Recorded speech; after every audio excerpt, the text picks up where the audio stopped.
मेरा नाम प्रमोद है और आप देख रहे हैं डिस्कवरी एवोल्यूशन। एक ऐसा सफर जो आपको ले चलेगा इंसानी इतिहास की सबसे रहस्यमयी यात्रा पर। एक यात्रा जहां से हम सबकी शुरुआत हुई, एक कहानी जिसने इंसान को जंगलों से लेकर आज की आधुनिक दुनिया तक पहुंचा दिया। आइए जानते हैं कि हम कौन हैं, कहां से आए हैं और हमारा अतीत हमें क्या सिखाता है। धरती पर जीवन की शुरुआत कोई एक रात में नहीं हुई। ये कहानी अरबों साल पुरानी है। धरती जब अस्तित्व में आई थी तब न तो इंसान था, न जानवर, न कोई सभ्यता।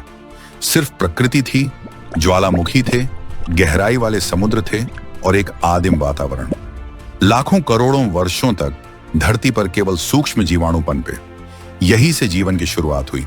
समय के साथ जीव जंतुओं ने वातावरण के अनुसार खुद को ढालना शुरू किया। यही सिद्धांत था विकासवाद का। वैज्ञानिक चार्ल्स डार्विन ने अपने सिद्धांत में बताया कि जीवन में बदलाव धीरे धीरे आते हैं। प्रकृति केवल उन्हीं प्रजातियों को बचने देती है जो माहौल के हिसाब से खुद को ढाल सके। यही प्राकृतिक चयन, नेचुरल सिलेक्शन है। अगर हम इंसान की कहानी पर आएं, तो मानव विकास की शुरुआत भी एक लंबी और धीमी प्रक्रिया रही है। वैज्ञानिक प्रमाणों और खोजों से यह सिद्ध हो चुका है कि इंसानों की उत्पत्ति अफ्रीका महाद्वीप से हुई। यहीं पर इंसान के सबसे पुराने पूर्वजों के जीवाश्म फॉसिल्स पाए गए। लगभग 70 लाख साल पहले अफ्रीका की धरती पर ऐसे जीव रहते थे जिन्हें हम आज होमिनिड्स या मानव जैसे जीव कहते हैं। इनका शरीर वानरों जैसा था, लेकिन कुछ गुण इंसानों की तरह विकसित होने लगे थे। वैज्ञानिकों ने इन्हें नाम दिया साहेलैंथ्रोपस चडेंसिस। यह जीव इंसानों और चिंपांजी दोनों के पूर्वज माने जाते हैं। समय के साथ अनेक प्रकार की मानव प्रजातियां, ह्यूमन स्पीशीज धरती पर आईं और विलुप्त हो गईं। लगभग 40 लाख साल पहले आई ऑस्ट्रालोपिथिकस प्रजाति। यह पूरी तरह से 2 पैरों पर चलने वाले जीव थे। जंगलों में रहते थे, फल खाते थे और साधारण जीवन जीते थे। फिर विकास की इस यात्रा में सबसे महत्वपूर्ण मोड़ आया जब लगभग 25 लाख साल पहले होमो वंश की शुरुआत हुई। होमो हैबिलिस, होमो इरेक्टस, होमो हाइडेलबर्गेंसिस और आखिरकार होमो सेपियंस। होमो इरेक्टस वे जीव थे जिन्होंने पहली बार आग पर नियंत्रण पाया, पत्थर के औजार बनाने शुरू किए, गुफाओं में रहना सीखा, शिकार करना सीखा। इनका दिमाग पिछले पूर्वजों से बड़ा था और शरीर भी ताकतवर था।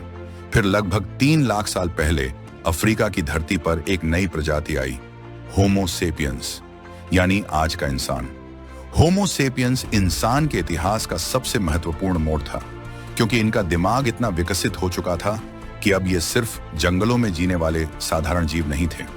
ये सोचने लगे, भाषा का विकास हुआ, सामाजिक जीवन की शुरुआत हुई, कला और संस्कृति का जन्म हुआ।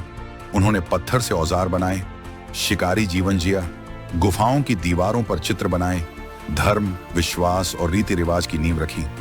लगभग 70,000 साल पहले होमो सेपियंस ने अफ्रीका छोड़कर पूरी दुनिया में फैलना शुरू कर दिया। वे एशिया पहुंचे, यूरोप पहुंचे, फिर ऑस्ट्रेलिया और अमेरिका तक। उन्होंने बर्फीले टुंड्रा इलाकों से लेकर घने जंगलों तक खुद को ढाल लिया। अलग अलग जगहों पर इंसानों की अलग संस्कृतियां बनी, अलग भाषाएं विकसित हुईं, पहनावे बदले, खान पान बदला। इस सामाजिक विविधता के बीच एक बात समान रही, मानव समाज का आपसी सहयोग। इंसान ने कभी अकेले रहकर प्रगति नहीं की। समूह में रहना, ज्ञान बांटना, नई पीढ़ियों को सिखाना, यही मानव जाति की सबसे बड़ी ताकत रही है। आज हम अंतरिक्ष की गहराइयों तक पहुंच चुके हैं, विज्ञान और तकनीक की ऊंचाइयां छू चुके हैं, लेकिन इस विकास यात्रा की शुरुआत बहुत ही साधारण और संघर्ष से भरी रही है। डिस्कवरी एवोल्यूशन आपको यही बताता है कि हमारी जड़ें कितनी गहरी हैं। हम प्रकृति के नियमों के अधीन थे और आज भी हैं। इंसान भले ही आधुनिक हो गया हो, लेकिन उसकी कहानी आज भी लिखी जा रही है। मैं प्रमोद आपसे यही कहूंगा कि मानव विकास की यह कहानी न केवल हमारे अतीत को समझने का जरिया है, बल्कि यह हमें हमारे भविष्य की दिशा भी दिखाती है। यही है डिस्कवरी एवोल्यूशन, इंसान बनने की कहानी।